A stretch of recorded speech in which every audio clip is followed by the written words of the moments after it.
आज अपना राजस्थान जीके में टॉपिक है राजस्थान के राजस्थान के प्रमुख व्यक्तियों के उपनाम। प्राय सभी कंपटीशन में से एक दो प्रश्न इसमें से जरूर देखने को मिलता है। राजस्थान के कुछ व्यक्तियों के, स्त्रियों के उपनाम। तो देखो, पहला क्वेश्चन, राजस्थान का टाइगर मैन या भारत का ही टाइगर मैन किसे कहते हैं? कैलाश साखला को। इसको टाइगर मैन क्यों कहते हैं? भारत के अंदर बाघ परियोजना में या कई अभ्यारण्यों को इसने बाघ अभ्यारण्य में शामिल करने के लिए महत्वपूर्ण योगदान दिया था, इसलिए इसको टाइगर मैन कहते हैं भारत का। इसकी पुस्तक है tiger and the return of tiger. किसकी पुस्तक है? कैलाश साखला। कैलाश साखला का संबंध राजस्थान के किस जिले से है? तो जोधपुर जिले से है। तो भारत का टाइगर मैन या राजस्थान का टाइगर मैन कैलाश साखला। राजस्थान का शेक्सपियर, ये कहते हैं विजयदान देथा को, इसको बिज्जू भी कहते हैं। कई कंपटीशन में प्रश्न पूछा गया है। राजस्थान का शेक्सपियर विजयदान देथा, जिसका संबंध राजस्थान के कौन से जिले से है? तो जोधपुर से है। इसने एक पहली फिल्म इसी के द्वारा लिखी गई थी, जो ऑस्कर पुरस्कार के लिए भेजी भी गई थी। इसके लेखक होने के कारण से चर्चित रहे। शेक्सपियर यूरोप के एक प्रसिद्ध कवि हैं, जिसकी महत्वपूर्ण रचना थी ए वेनिस मर्चेंट, एक वेनिस नगर का व्यापारी। और उसका निष्कर्ष ये था, प्रत्येक चमकने वाली वस्तु सोना नहीं होती। भारत का शेक्सपियर कहते हैं कालिदास को, ठीक है। तो राजस्थान का शेक्सपियर विजयदान देथा को कहते हैं। राजस्थान का अबुल फजल, अबुल फजल अकबर के नवरत्नों में शामिल था। उसका एक दरबारी विद्वान था। इसने अकबर की आत्मकथा अकबरनामा, जिसका तीसरा भाग आईने अकबरी कहलाता है, वो लिखी थी अबुल फजल। राजस्थान का अबुल फजल कहते हैं मोहनोत नैणसी को, जो मारवाड़ के शासक जसवंत सिंह का दीवान था, उसका दरबारी विद्वान था, जिसने मारवाड़ रा परगनारी विगत एक पुस्तक लिखी थी। इसको राजस्थान का गजेटियर कहते हैं। तो राजस्थान का अबुल फजल किसे कहते हैं? मोहनोत नैणसी को। इसके द्वारा लिखित पुस्तक मारवाड़ रा परगनारी विगत, इसको राजस्थान का गजेटियर कहते हैं। और इसने मारवाड़ परगनारी विगत में राजस्थान में गुर्जर प्रतिहारों की और ये दो प्रमुख शाखाएं बताई थी कुल 26 शाखाओं में से। अब देखो, राजस्थान का गांधी गोकुल भाई भट्ट, गांधी जी, जिसने भारत को आजाद कराने में महत्वपूर्ण योगदान दिया था। राजस्थान का गांधी गोकुल भाई भट्ट, इसका संबंध किस जिले से है? सिरोही से। एक बागड़ यानी दक्षिणी राजस्थान में डूंगर बांसपुर बांसवाड़ा के आसपास का क्षेत्र बागड़ कहलाता है। ये बागड़ का गांधी किसे कहते हैं? भोगीलाल पांड्या को कहते हैं। मारवाड़, जोधपुर के आसपास का क्षेत्र मारवाड़, मारवाड़ का गांधी किसे कहते हैं? अशोक गहलोत को कहते हैं। चिड़ावा का गांधी राजस्थान पुलिस में एक बार पूछा गया था, प्यारे लाल गुप्ता चिड़ावा का गांधी कहते हैं, राजस्थान पुलिस में पूछा गया था। भारत में लोक पुरुष कहते हैं सरदार पटेल को। भारत की रियासतों के एकीकरण से राजस्थान का लोक पुरुष दामोदर लाल व्यास मालपुरा टोंक का है, राजस्थान का लोक पुरुष। फिर देखो, झुंझुनू का लोक पुरुष किसे कहते हैं? चौधरी घासीराम, झुंझुनू का लोक पुरुष। नेहरू जी भारत के पहले प्रधानमंत्री थे, भारतीय विदेश नीति के जनक कहलाते हैं पंडित जवाहरलाल नेहरू। और गांधी, ये राजस्थान का नेहरू किसे कहते हैं? जुगल किशोर चतुर्वेदी, राजस्थान का नेहरू जुगल किशोर चतुर्वेदी। गांधी जी के 4 पुत्र थे, हीरालाल, रामदेव और ये मणिलाल और रामलाल। इस तरह से 4 पुत्र थे। गांधी जी का 5वां पुत्र किसे कहते हैं? जमनालाल बजाज, जो सिक्कर का है। एक बार इस तरह से पूछा गया था, बजाज समूह के संस्थापक जमनालाल बजाज का संबंध राजस्थान के किस जिले से है? तो सिक्कर जिले से है। गांधी जी का 5वां पुत्र किसे कहते हैं? जमनालाल बजाज को। आदिवासियों का मसीहा मोतीलाल तेजावत, जो उदयपुर का था, इसका संबंध उदयपुर से। आदिवासियों का मसीहा लक्कड़ व कक्कड़, शेर ए राजस्थान, लोक नायक, ये किसे कहते हैं? जयनारायण व्यास को, जिसका संबंध किस जिले से है? जोधपुर से। लक्कड़ व कक्कड़, शेर ए राजस्थान, लोक नायक किसे कहते हैं? जयनारायण व्यास को। राजपुताने का करण किसे कहते हैं? राय सिंह को कहते हैं राजपुताने का करण। और किस इतिहासकार ने कहा? मुंशी देवी प्रसाद ने कहा इसको राजपुताने का करण कहा। हल्दी घाटी का शेर, हल्दी घाटी का युद्ध हुआ था 1576 में महाराणा प्रताप और अकबर के मध्य इसमें महाराणा प्रताप ने वीरता दिखाई थी, इसलिए हल्दी घाटी का शेर किसे कहते हैं? महाराणा प्रताप को कहते हैं।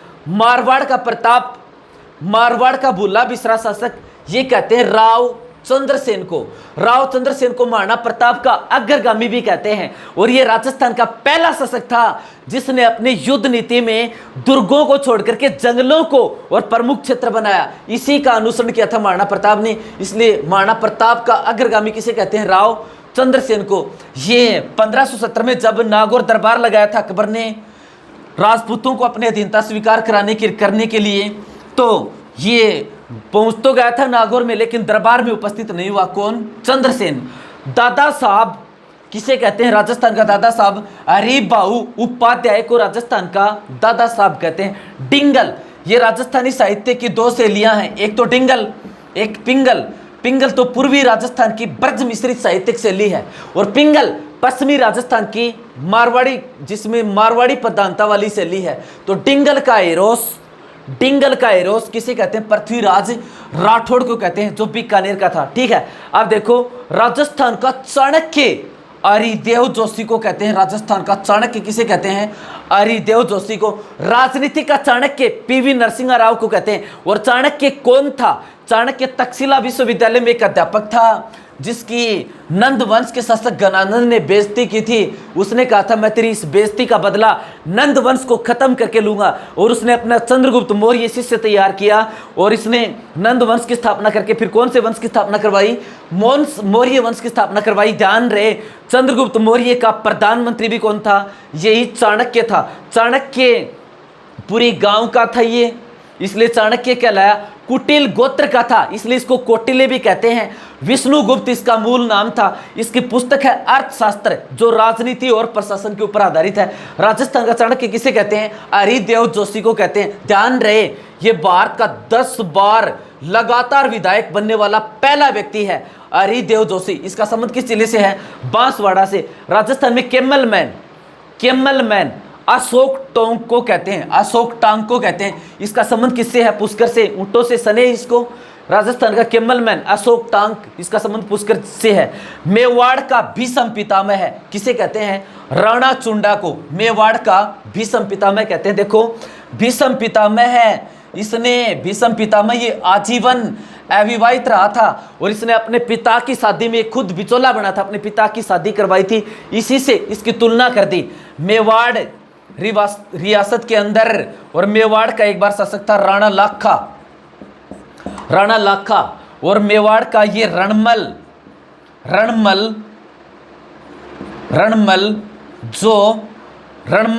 अपनी बहन अंसाबाई के लिए का रिश्ता लेकर के आया था। मेवाड़ के राणा लाखा के पुत्र राणा चुंडा के लिए मेवाड़ का रणमल अपनी बहन, मारवाड़ का रणमल अपनी बहन अंसाबाई की सगाई लाखा के पुत्र राणा चुंडा के साथ करने के लिए नारियल लेके आया था। बताते हैं उस समय राणा चुंडा दरबार में था नहीं, तो रणमल ने के साथ लाखा ने मजाक कर दिया कि उस उम्र में बूढ़ों के लिए नारियल कौन लेके आया है। तो फिर ये रणमल वापस जाकर के ये बात अपने पिता को बताई, तो फिर उसके पिता ने ये कहा कि चल लाखा को कह देना कि तेरे साथ शादी कर देंगे, लेकिन इस अंसाबाई की कोख से जो पुत्र पैदा होगा वही आगे इतिहास में राजा बनेगा। लाखा ने राणा चुंडा के साथ बात की कि मैं इस तरह से शादी कर लूं, तो राणा चुंडा ने कह दिया कि पिताजी ठीक है, मैं आपकी हर बात मानूंगा। तो राणा चुंडा आजीवन अविवाहित रहा था, इसने शादी भी नहीं की थी। तो भीष्म पितामह के समान इसने कठोर प्रतिज्ञा कर ली थी कि मैं शादी नहीं करूंगा, राजा भी नहीं बनूंगा। इसलिए मेवाड़ का भीष्म पितामह किसे कहते हैं? राणा चुंडा को कहते हैं। ठीक है, अब देखो इसके बाद में राजस्थान का कबीर किसे कहते हैं? दादू को। राजस्थान का कबीर किसे कहते हैं? दादू को। दादू ये राजस्थान का ये एक प्रसिद्ध संत है। इसका जन्म अहमदाबाद गुजरात में हुआ था। इसको अकबर ने भी अपने दरबार में एक बार बुलाया था, इसलिए इसने अकबर के दरबार में दादू ने जाने के लिए मना कर दिया था। इसलिए संतों का शिखर किसे कहते हैं? दादू को ही कहते हैं। संतों का शिखर किसे कहते हैं?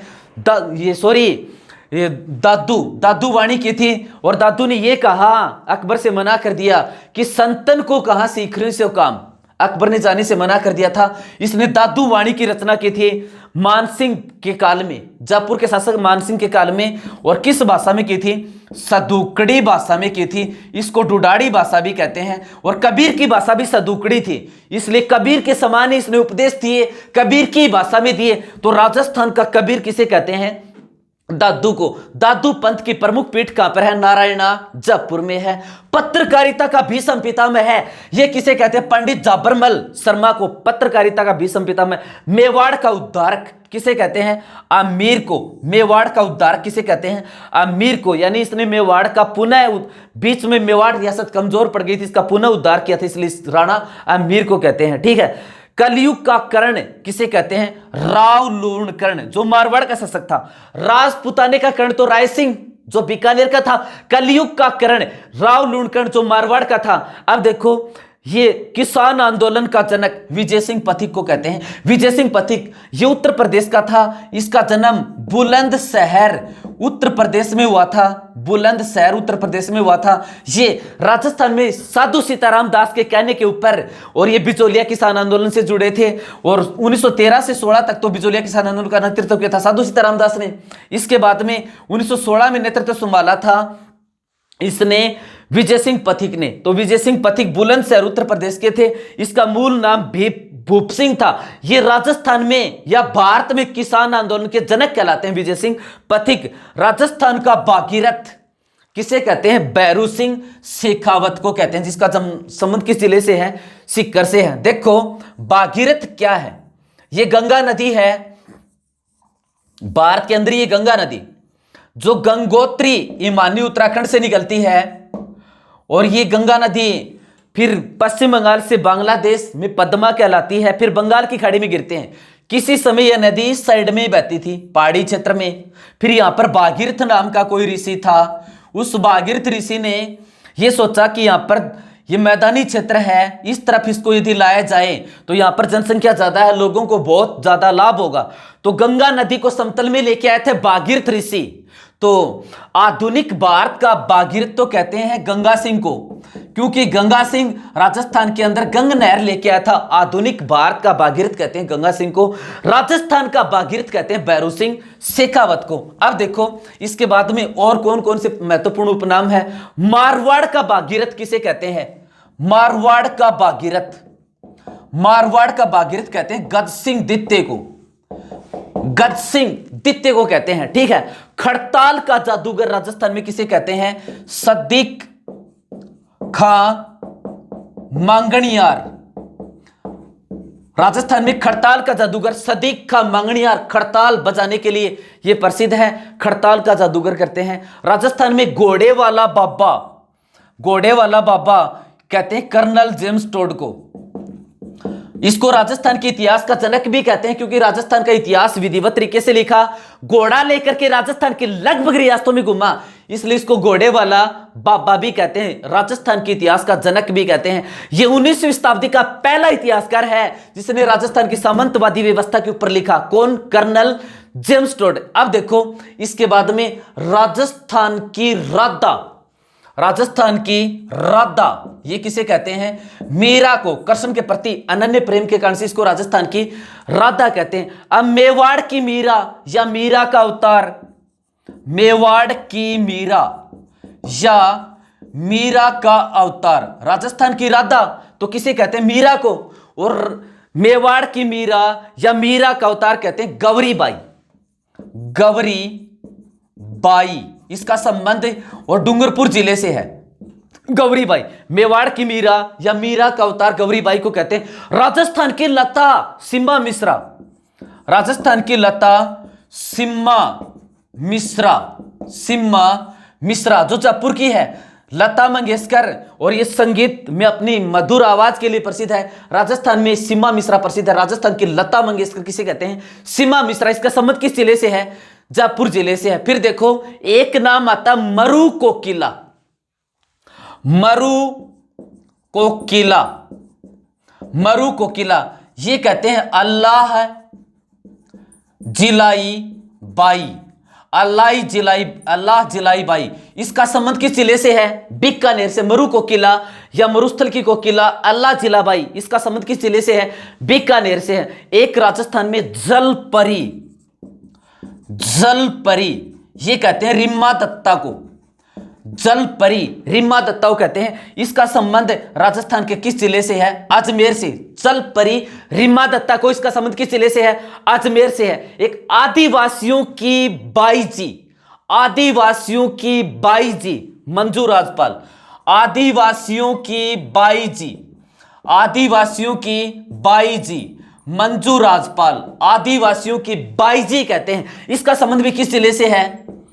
डूंगरपुर जिले से है। आदिवासियों की बाईजी, इसका संबंध भी किस जिले से है? डूंगरपुर जिले से है। फिर देखो राजस्थान के पतंजलि और राजस्थान के वाल्मीकि, राजस्थान के पतंजलि ओब्लिक राजस्थान के वाल्मीकि, वाल्मीकि ऋषि थे जिसने रामायण की रचना की थी।